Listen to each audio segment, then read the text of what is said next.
Lauren, it's good to see you again. How are you? Great to see you, Gopal. Welcome, everyone, to the COP Drop. This is a daily live stream during COP28, hosted by Faiths for Biodiversity Coalition and the United Religions Initiative. Every day, we are discussing the latest developments from Dubai with a focus on nature and biodiversity, and we'll also continue to learn about the amazing ways that faith and spiritual communities all around the world are working to protect and restore the environment. My name is Lauren Van Ham. I serve as the Climate Action Coordinator for the United Religions Initiative, and I'm joined by co-host Gopal Patel, who is the co-convener of the Faiths for Biodiversity Coalition. Gopal, would you like to introduce our guest today? Yes, I'm so excited for our guest today, Ayadi Mishra, or is it Ayadi Mishra? I'm not sure which way to pronounce it because she is from India. I believe she's Bengali or has some connections to West Bengal. Ayadi and I both serve on the advisory board for the UN Decade on Ecosystem Restoration. She's a youth activist doing amazing things in India and all around the world, and at the moment at COP28 in Dubai. Ayadi, thanks for joining us. Why don't you tell us a little bit about yourself? What do you do? Thank you so much, Gopal and Lauren, for having me here. I am Ayadi. How you pronounce my name? I'm one of the I'm part of the Indian Youth Climate Network and one of the people for the Indian delegation here at COP. And I'm also a master's student studying appropriate technology for rural areas here in IIT Bombay, in India. Wonderful. Thank you so much. And, you know, I really enjoyed meeting you in Darwin earlier this year at the UN Decade Advisory Board meetings. And now you're at COP, and today's Youth Day. So what's been going on? I saw you gave an interview with someone from the World Bank earlier today. I'm sure you're doing so many amazing things. What's been happening today at Youth Day, and what's your take on things? Well, Gopal, there has been a lot of focus on children and youth specifically. We actually met a lot of young activists from 7 years old to 11 to 12 who were all invited to the Children and Youth Pavilion as well. We started the day off with a very nice holistic discussion about how spirituality plays a role in all of this in the Faith Pavilion.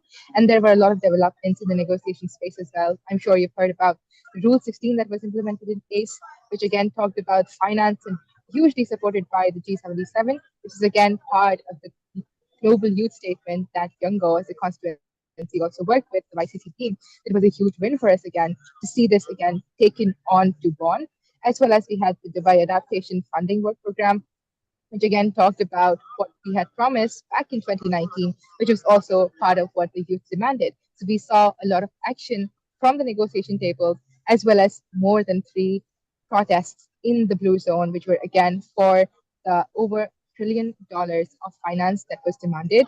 And then again, the debt cancellation to the fossil fuel phase down, as well as equitable rights for the land defenders and the returning back of land for the biodiversity defenders. I think it was completely jam-packed, as well as the negotiations that have been sort of backtracked to 8 p.m. right now. And right behind me in this pavilion, in the World Center, you actually have the screening for the Youth and Children Day, which again is really buzzing with everybody congregating in the green zone as well.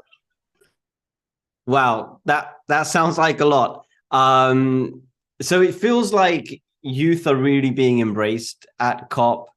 Have you been to previous COPs? Have you seen an evolution of the role of young people over the years? I was there at COP17 and I was there at COP27 in the green zone, but this is the first time for me being here in the blue zone at COP. And inevitably, we've also seen a lot of youth engagements that have been coming in. So having specific youth days, having specific health days, and then also the nature day that is supposed to come, we actually saw a lot of traction in these specific engagements, although they are not specific negotiation tracks yet, which is something that we're hoping for in the upcoming COPs, having these dedicated teams and having all the pavilions support us, having all the negotiators support us, and then again, different organizations coming together for these, not just activism, but also advocacy for these items again and again in different agendas and themes has actually propelled more and more through the upcoming COPs too. Hmm.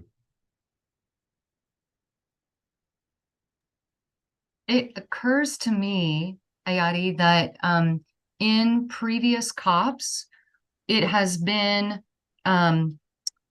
like the insistence of the young people in saying, you must do this. You know, this is our future that you're talking about. I don't feel, at least in the US, that we've been hearing as much of that theme this year. And I'm curious if that's there. Is there a sense of kind of just the demands in an insistent way? Yes, yes. I think you would be really happy to know that there has not only been demands specifically to involve young people and for us to have more spaces in negotiation tables, along with other intersectional parts. For example, we have also been lobbying with gender constituencies, we've also been lobbying with faith constituencies and indigenous people, as well as local communities, to realize that all of us need more spaces and need more negotiation tracks and need more, again, recognition, not just outside these tables, but also inside the rooms, that, again, demarcating just a singular space for us to protest is not enough. It's probably a start, but it's not enough. Then again, that singular focus on carbon without talking about finance, without talking about debt cancellation has been really, really strong from the third day of COP. That's when I particularly have been seeing a lot of protests, because again, you cannot really take names of countries, but you can still name the deals. You can still name which companies in which regions have been involved. So you actually see a lot of action from dedicated activists, because we have a lot of famous faces here, but we also have a lot of new and emerging faces here who have been taking on different coalitions to come together. So it's not just in a singular region, but it's also, again, to support each other when you are not able to raise your voices. For example, conflict within countries who might not be able to speak for themselves. There has been a lot of work where, again, we're forming the lobbying together. For example, even in the opening text, all the constituencies really ended with fossil fuel phase out, ceasefire now, and again, the future that has to be free of fossil fuels. So again, that work together has really, really enriched the space. And I think I have become a little optimistic again to see this being taken forward by all of us together. Wow. Okay, so going into this COP, you weren't feeling particularly optimistic.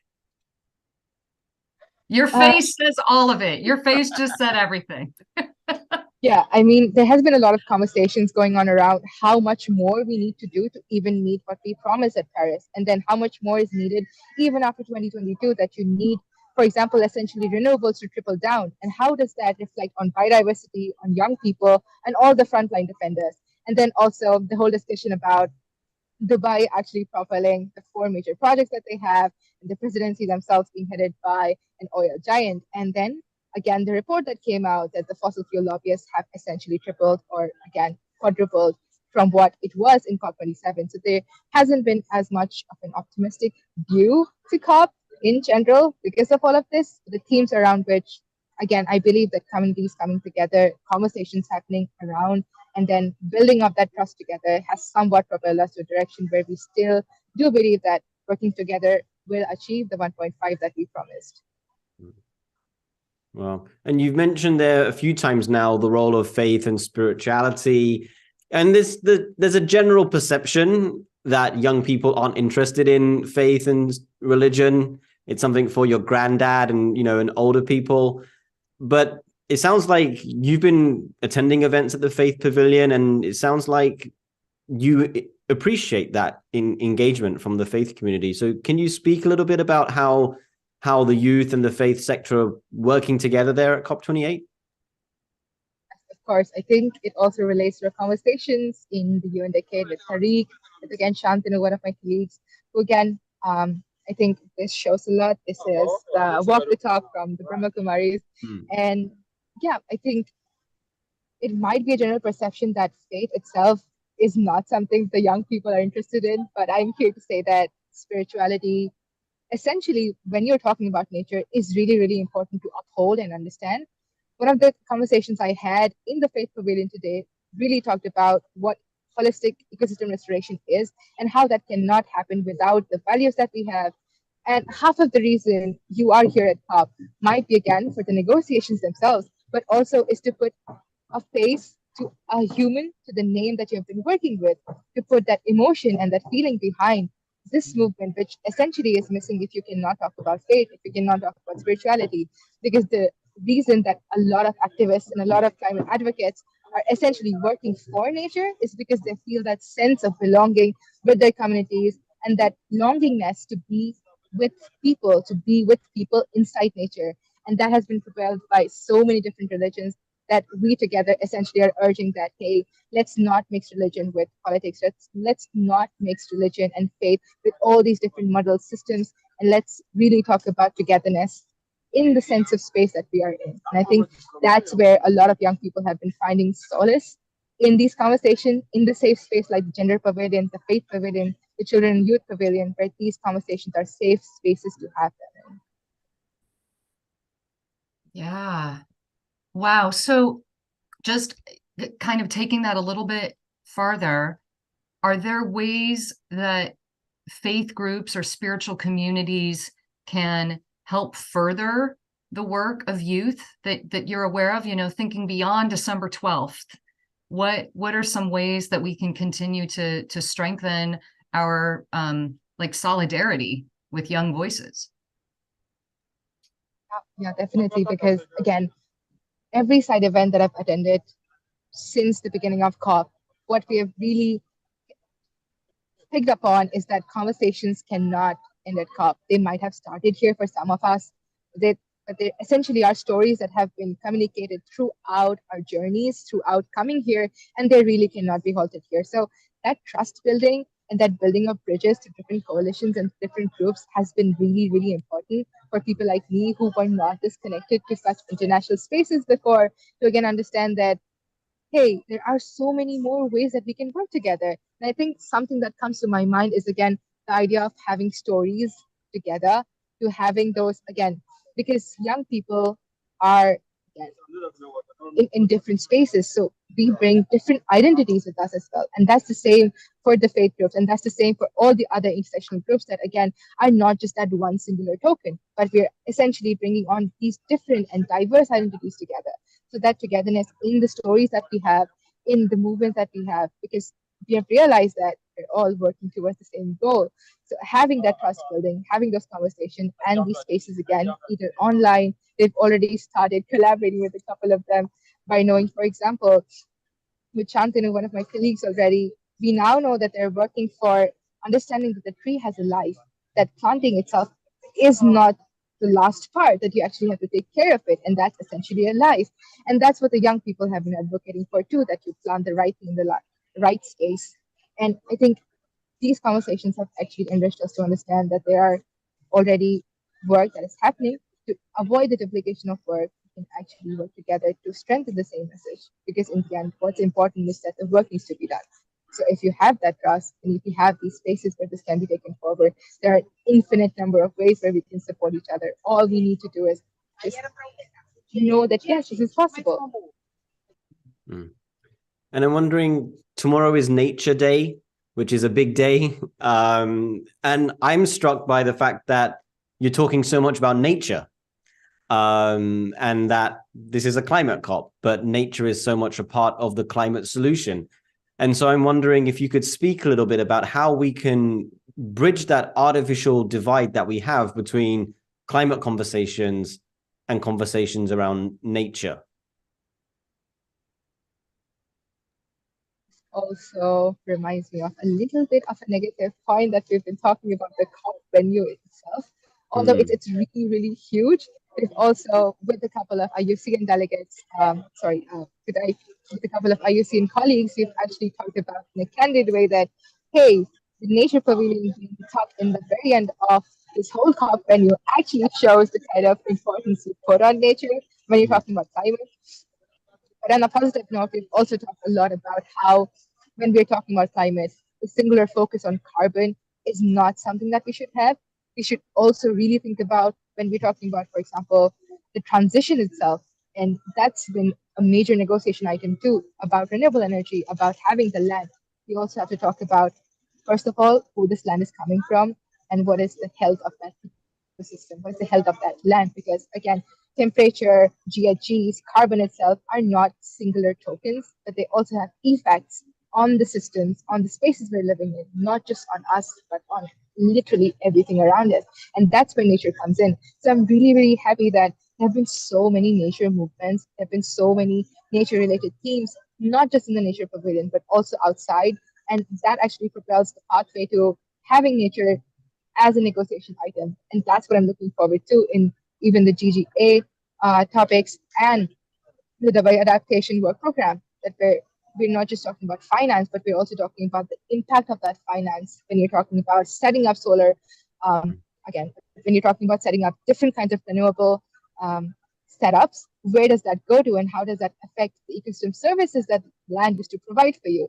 I think although we now have a nature day and we're starting to talk about nature, there's so much more we can do. And I hope we can engage all the researchers, the scientists, and the frontline workers that have been working in this space for so long.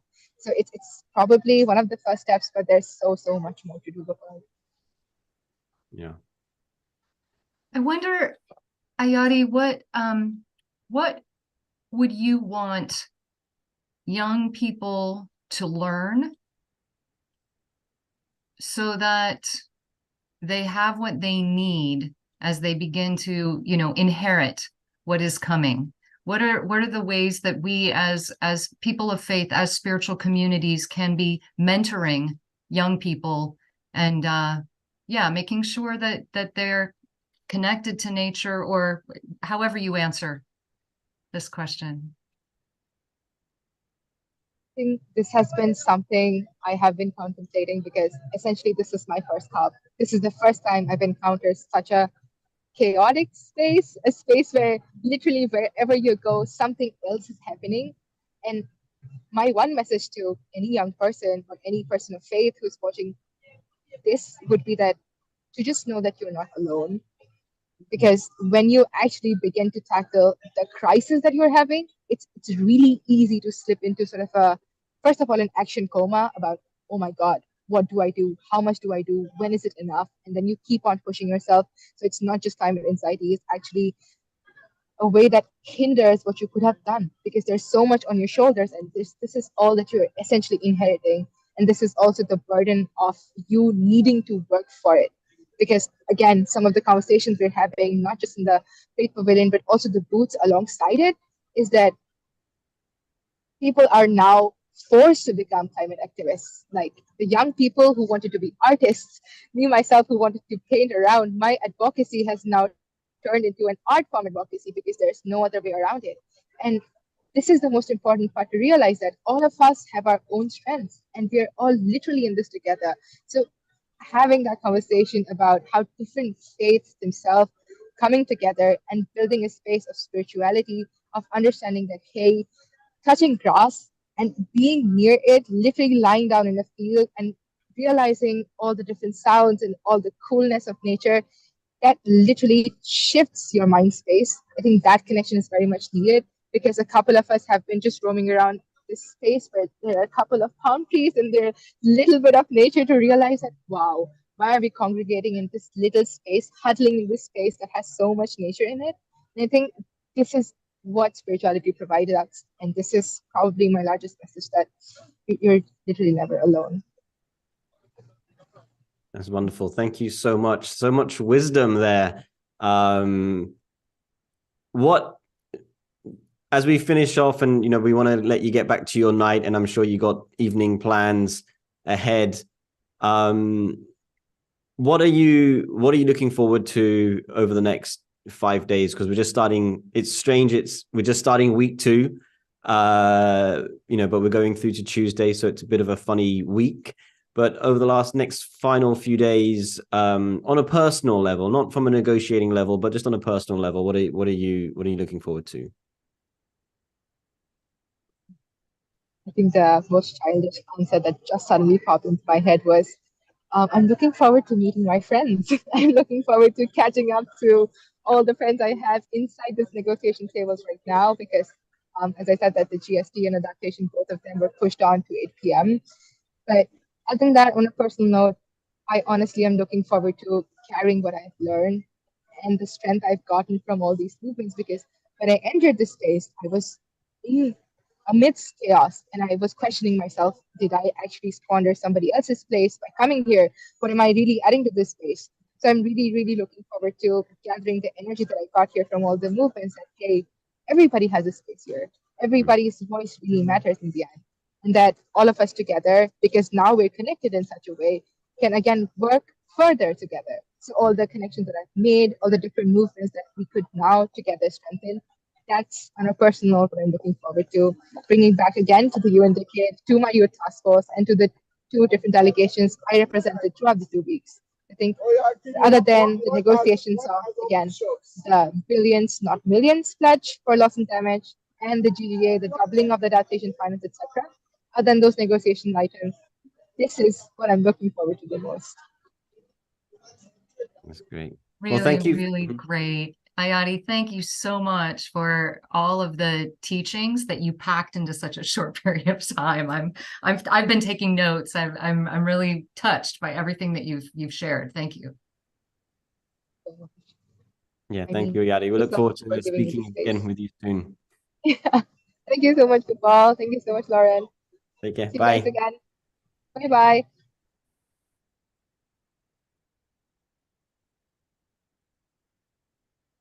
There's that old cliche, the youth are the future. And I think we can fall into the trap of, well, the youth are going to sort it all out because older generations have messed it all up.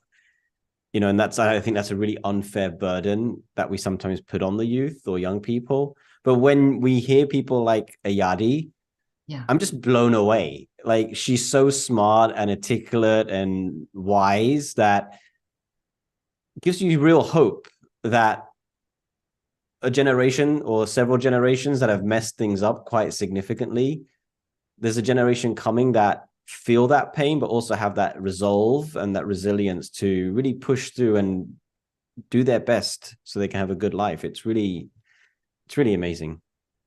and I'm sure you have some things that you're sort of holding on to from the conversation, but that just quickly, the couple things I would lift up is how when I feel anxious, I lie down and I listen to the trees. I listen to all of the sounds of nature, right? I mean, that's a spiritual practice that probably a lot of us could claim. And there's wisdom in that. And then also the idea that we're not alone. It's incredibly stressful. My individual stress is significant, and we're all in this. And so to be able to say, I haven't squandered someone else's place at this COP. I am finding my way so that we are all becoming a larger voice together. And then we will take that back to the places where we live and continue to do this work. That's really powerful.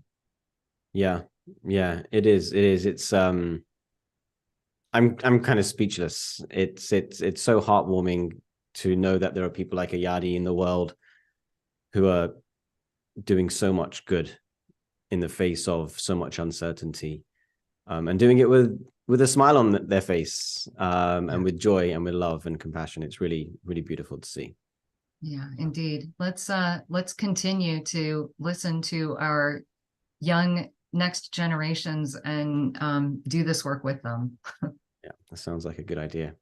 Well, thank you everyone for tuning in again for the COP drop. Tomorrow is Nature Day, so we'll be looking at what happens at COP28. There'll be a number of events that we'll be tracking and we'll be looking into. So look forward to seeing you again tomorrow. See you then.